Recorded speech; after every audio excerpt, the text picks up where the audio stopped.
What are your memories of being involved in the Pillman's Got a Gun angle, which took place on November 4th, 1996 edition of Monday Night Raw?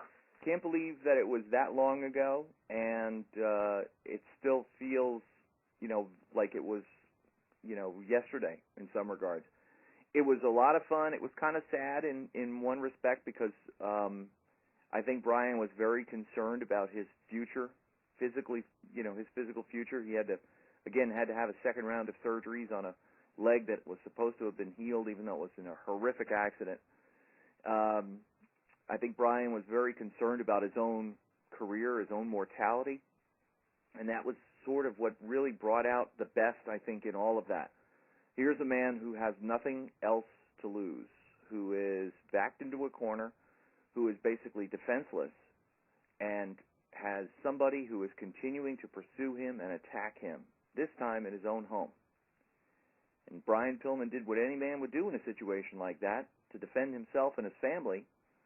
He reached for a gun, and it was something that hadn't been seen on a wrestling show, and it came across as real to so many people. There was a lot of controversy about it.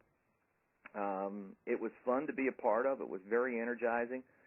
I thought it came off about as good as you can do in a situation like that, and again, it was just very surreal, the whole thing. And when we got back, I was shocked that there was a lot of controversy about it, but then again, it was, I learned along the way that anything that Vince did seemed to get a rise out of people, especially when he began to push the envelope.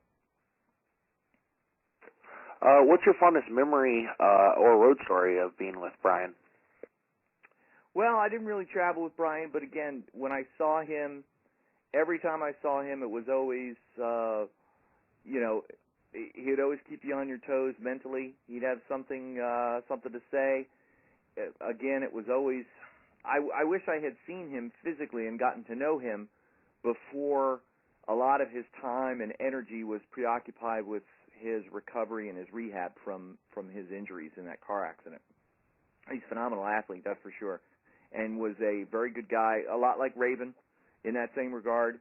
You could always have a conversation with Brian about anything, and you'd learn something. All right, Gary Wolf, go ahead. Yeah, I have to agree with you with that, Kevin. This is Gary Wolf Pitbull. Hello, Brian Gary. was a great guy. How you doing, buddy? Nice, long time no here. Yeah. I traveled with Brian a little bit in ECW, and he was a trip, man. And he was so smart as far as angles and gimmicks, and it's a shame that he it didn't last as long as it should have. I know, and that was the thing with his mind. It was always like, where is he going and where is he thinking? I saw him. He did a run-in after he came back from the leg injury, and I just sort of followed him back because he ran through the crowd. So I went along with him just to make sure that he got back to where he needed to get to. And he ducked into a dressing room or some vacant room, and he just sat down, and he really didn't even pay attention that I was there. Only two of us were there, and his leg was killing him. And I think he was just so scared and so worried about everything. Like I said, a lot of his energy at that point was just put into the physical condition of his leg and how bad it really was. He didn't want anybody to know how badly he was hurt, and he was really brave for putting up with what he did,